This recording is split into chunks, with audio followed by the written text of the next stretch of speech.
অনেকেই বলে কালো কালার পছন্দ। কালো পেপারের ওপরে কিছু তো লেখাই যায় না। সবচেয়ে সুন্দর নাকি সাদা রং। হতে পারে, তবে জানো তো, এই ব্ল্যাক কালার অজান্তেই আমার জীবনে অনেক বেশি জায়গা জুড়ে আছে।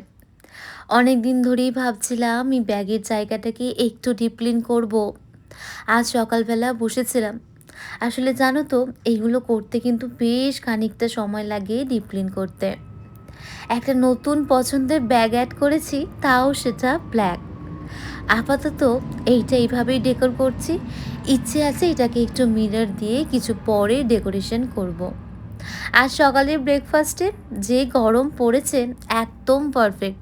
তোমরা চাইলে এটা অবশ্যই একবার ট্রাই করো, কথা দিলাম বেশ ভালো লাগবে। টক দইয়ের মধ্যে ফ্রিজেই ছিল বেশ ঠান্ডা ঠান্ডা, ওর মধ্যেই মাখানাটা ডিপ করে রেখেছিলাম। আর তেঁতুলের পাল্পটা আমি কিনেই রাখি।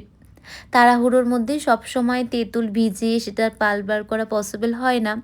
ওপর দিয়ে চাট মশলা আর নানা রকমের সিডস। গরমে পারফেক্ট ব্রেকফাস্ট। অবশ্যই তোমরা একবার ট্রাই করো। চলো তাহলে এখন আসি।